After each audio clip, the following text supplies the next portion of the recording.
My mom slapped me because my brother said I stole money from them for mortgage. I said it was not true, and exposed his intentions to steal all their money to run away. It all started the night of my parents' anniversary dinner. We just finished eating, and for once the atmosphere was surprisingly warm. My mom and dad were laughing about an inside joke they always told at these celebrations. Tom, my older brother, even joined in, which was rare because he usually acted like he was too cool for family stuff. Then, out of nowhere, Tom said, "I need to bring something up." Everyone fell silent. Tom never needed to bring something up. He thrived on not being disturbed. So when he struck that serious tone, I thought, "What now?" He looked right at me, his expression hard. I wasn't going to say anything, but it's been bothering me for weeks. "Mom, Dad, there's money missing. A lot of money. And I know who took it." My stomach dropped. I had no idea what he was talking about, but the look on his face told me exactly who he was going to blame. "She did it," he said, jabbing a finger in my direction. "Excuse me?" I asked, caught between laughing at how ridiculous this was and the growing knot of fear in my stomach. Tom didn't even hesitate. "The 13 grand you had saved up for the mortgage? It's gone. And the only person who could have taken it is her." My mom gasped, and my dad's face darkened in a way I'd never seen before. "Is that true?" he asked, his voice low. "No." I shot back immediately. "I don't even know where you keep the money, let alone how much there is." 13 grand? How would I even know that? And that's when I realized Tom had slipped up. He'd said the exact amount. How would he know the total unless? "Because you've been digging around," I blurted out. "That's how you know." My mom's face snapped toward me, her eyes narrowing. "Don't turn this around on your brother. Do you think he's accusing you for no reason?" "Yeah," Tom chimed in, his voice calm. "You've always had a hard time taking responsibility. Just admit it, and maybe Mom and Dad will go easy on you." I couldn't believe what I was hearing. This wasn't some misunderstanding, this was a full-blown setup. And he was good at it. But the worst part? My parents were hanging on every word. My dad stood up abruptly. "We're going to check the hiding place right now." I followed them into their room, my heart pounding. Tom stayed behind, casually leaning against the dining room table as if he had nothing to worry about. When my dad opened the small safe they'd hidden in their closet, the money was gone. Every dollar. My mom turned to me, her face pale but angry. "Where is it?" "I don't know," I pleaded. "I didn't take it. Why would I take it?" But they wouldn't listen. They talked over me, accused me of breaking their trust, and threatened to throw me out if I didn't return the money. My dad even mentioned calling the police if I didn't come clean. That's when it hit me, Tom wasn't just accusing me for fun. He'd planned it. He wanted them to turn on me completely. By the time they were done screaming, I was too overwhelmed to stay. I packed a bag, grabbed my keys, and left the house without saying another word. That night, I crashed at my friend Emma's house, shaking with anger and disbelief. But as much as I wanted to crumble under the weight of it all, I knew one thing: Tom wouldn't get away with this. Emma didn't ask too many questions when I showed up at her door with a hastily packed bag. She just gave me a long hug and sat me down on her couch. That's the thing about Emma, she knows when not to pry. I barely slept that night. My mind kept circling back to Tom's smirk, the way he had everyone eating out of his hand. It was as if he'd rehearsed it all. And the way my parents had looked at me, like I was some stranger who'd come into their lives to ruin everything. I didn't have a plan yet, but I knew one thing: Tom was behind this, and I was going to prove it. The next morning, I called in sick to work and went back to the house. My parents were both at work by then, and I figured Tom would be at his college classes. I still had my key, so I let myself in and went straight to his room. I started with his desk, but it was mostly a mess: old notebooks, loose papers, random junk. Then I looked under his mattress, in his drawers, and even in his guitar case. Nothing. But then I opened the closet. Hidden behind a row of neatly hung shirts was a small box. When I lifted the lid, my heart almost stopped. The money. All of it. My hands trembled as I pulled out the bundles. It wasn't just randomly stuffed in there. He'd packed it neatly, like he was planning to take it somewhere. I could have just taken the money and left, but I knew better. If I showed up with it, they'd probably still blame me, say I was returning it to cover my tracks. I needed something solid, something that would prove Tom's intentions beyond a shadow of a doubt. That's when I noticed his laptop on the desk. I hesitated. It felt wrong to snoop, but then again, he hadn't exactly played fair. I opened it, and thankfully it wasn't password protected. His browser history was a smoking gun. Recent searches included best places to live in Miami, start a new life with savings, and high-yield investments for quick returns. One tab still open was a real estate listing for a studio apartment in Florida. I used my phone to take pictures of everything: his search history, the apartment listing, even the money in the closet.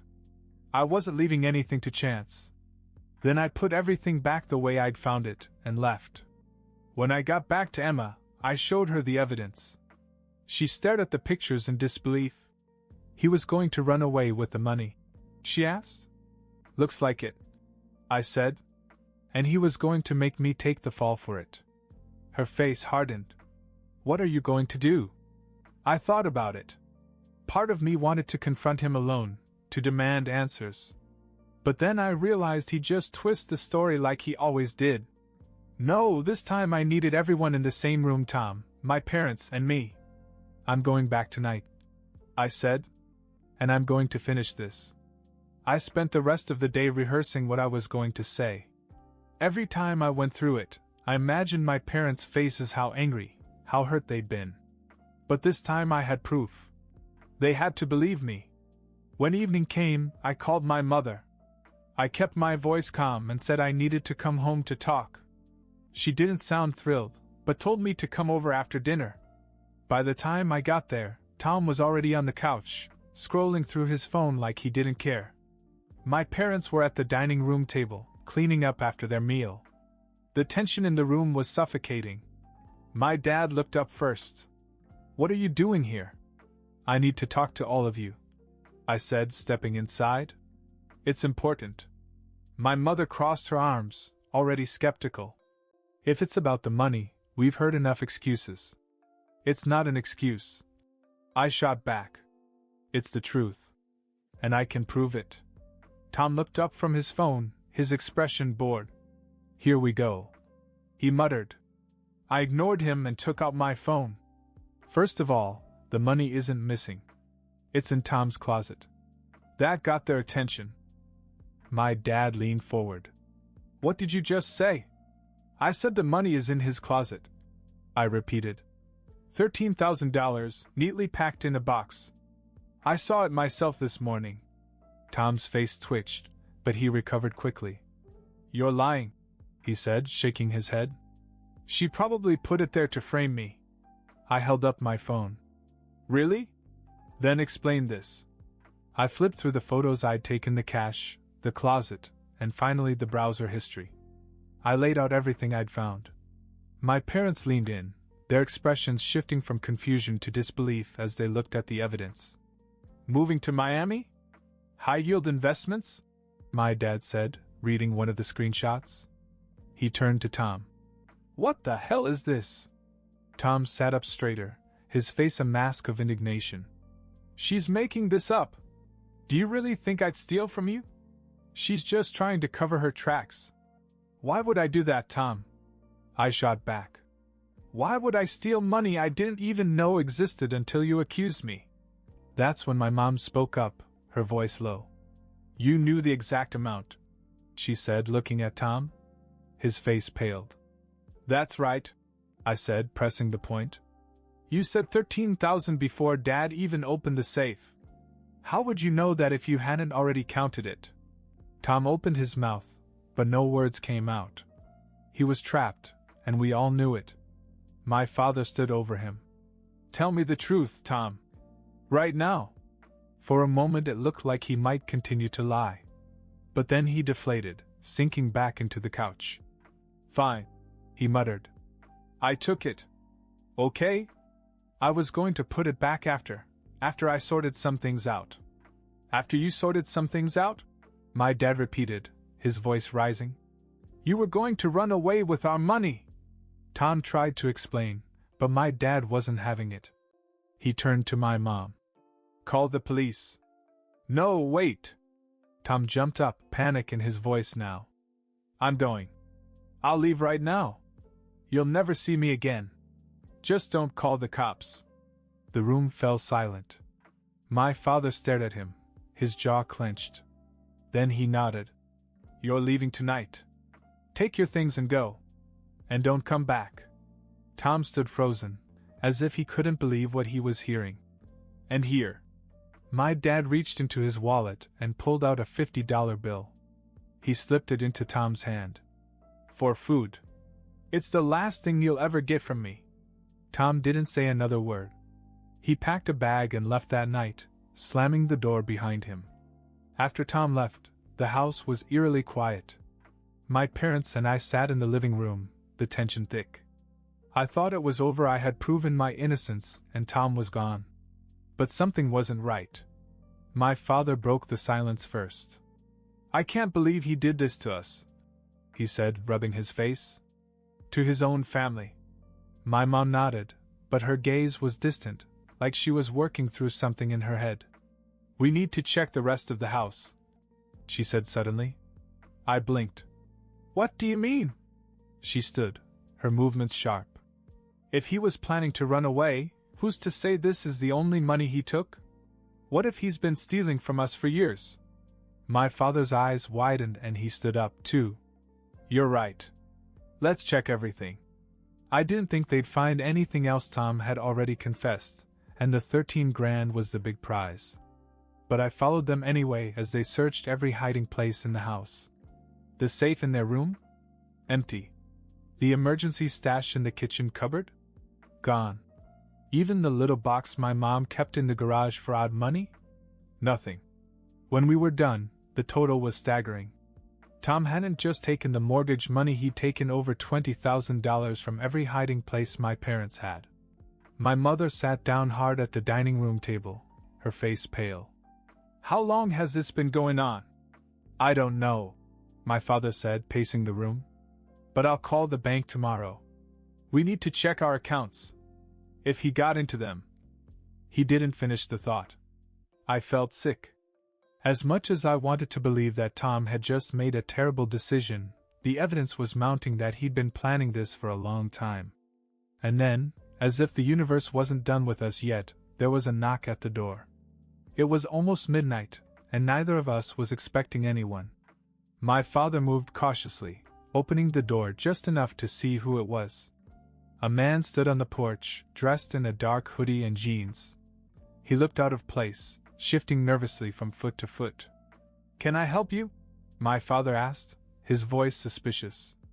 The man hesitated. I'm looking for Tom, he finally said. Is he here? My father frowned. Who are you? The man didn't answer right away. Instead, he looked over my dad's shoulder, as if to see if anyone else was home. I need to talk to him. It's important. He's not here, my father said firmly. And he's not coming back. Now, if you don't mind. The man stepped forward, cutting him off. Look, I don't want any trouble, okay? I just need the money he owes me. That's all. My mom and I froze. What money? My dad demanded. The man sighed and ran a hand through his hair. Look, I don't know all the details, but he said he'd pay me back after he made some moves. He borrowed $5,000 a few months ago, said he'd double it by now. But I haven't heard from him in weeks, and I'm getting tired of waiting. $5,000. On top of the $20,000 he'd already taken from my parents. My dad's face turned red. It's gone, he said firmly. And you're getting nothing from us. The man didn't look surprised, but he didn't leave either. Just tell him I stopped by, he said before walking off into the night. We stood there in silence, trying to process what had just happened. Who was that? My mother finally asked. I have no idea, my dad said. But I don't think this is over. Neither did I. After the man left, we locked the doors and sat in the living room trying to make sense of it all. My parents looked exhausted, like they'd aged 10 years in one night. I didn't feel much better. Who knows how many people he owes? My father muttered. And now they're coming here? What if more show up? We can't just sit here and wait. My mother said, her voice sharp. We have to do something. Maybe call the police. I hesitated. But if we call the police, it could make things worse. What if Tom panics and does something stupid? Or what if that guy comes back angry because he thinks we ratted him out? My dad sighed and pinched the bridge of his nose. We shouldn't even have to deal with that. He's the one who made this mess. We fell silent, the weight of the situation weighing on us. I thought about Tom's searches on his laptop, the money, the Miami apartment. He'd clearly been planning this escape for a while. But something about the guy at the door didn't add up. If Tom was getting ready to leave, why borrow more money? I decided to take another look at the photos I'd taken. I zoomed in on the browser tabs in one of the screenshots, hoping for a clue. That's when I noticed something I hadn't seen before, a tab labeled cryptocurrency. Wait a minute, I said, sitting up. What? My mom asked. I think Tom was investing the money, I said, pointing to my phone. He wasn't just planning to run away. He was trying to make more money before he left. My dad leaned over to look. Cryptocurrency? Isn't that risky? Very, I said. But it explains a lot. If he was losing money, he'd have to borrow to cover his tracks. That guy at the door? He's probably just one of many. My mother looked horrified. So all of this, it's not just stealing from us. He's gambling with our future. My dad stood up abruptly. We need to check his room again. Why? I asked. Because if he's hiding this, there could be more we've missed. And I want to know exactly what we're up against. Reluctantly, I followed them back upstairs. We combed through Tom's room again, checking every nook and cranny. It felt pointless at first. What else could there be? Then my mom pulled out a shoebox from under his bed. Inside were envelopes stuffed with receipts, bank statements, and scribbled notes. My father began to sort through them, and one piece of paper immediately caught his attention. Look at this, he said, holding up a withdrawal slip from the bank. It was dated 2 weeks ago. The amount? $10,000. That's not from the house money, my mother said, her voice shaking. This is from our savings account. My dad's hands shook as he flipped through more papers. This one's for $5,000. And another for $3,000. He's been draining our accounts for months. My stomach dropped. But how? Don't you check your bank statements? We trusted him, my mother said quietly. He knew the login information. He said he'd help manage things while we were busy. I couldn't believe what I was hearing. Tom hadn't just stolen the money at home, he'd been systematically draining my parents' savings. What do we do now? I asked. My dad put the papers down, his jaw clenched. We'll go to the bank first thing tomorrow. Then we'll deal with the police. But before anyone could say another word, there was a loud bang on the front door. We froze. This time it wasn't a knock, it was a bang, like someone was trying to break it down. My dad grabbed the nearest object, a fireplace poker, and headed downstairs. My mom and I followed, hearts pounding. When he opened the door, there was another man, taller and angrier than the one before. I'm not leaving until I get my money, he growled. The man at the door was taller than the first, his face hard with anger. He pushed a piece of paper toward my dad. It looked like some kind of IOU with Tom's signature on it. $5,000. The man barked. He promised to pay me back last week. Where is it? My dad didn't flinch, holding the fireplace poker tightly. Tom's not here. And if you don't leave, I'm calling the police. You think I'm afraid of the cops? The man snapped. I don't care who pays me, Tom, I don't care. But I'm not leaving without my money. My mother stepped forward, shaking but steady. We're victims in this, too, she said. Tom stole from us. We don't owe you anything. The man sneered. Then you can explain that to the rest of the people he owes. That's when I snapped. You think threatening us will help? We're broke because of him. You want your money? Find Tom and take it up with him. He's the liar, not us. My outburst took him by surprise. He looked at me for a long moment, then sighed and stepped back. Fine, he said, turning to leave. But if I find out you're hiding him.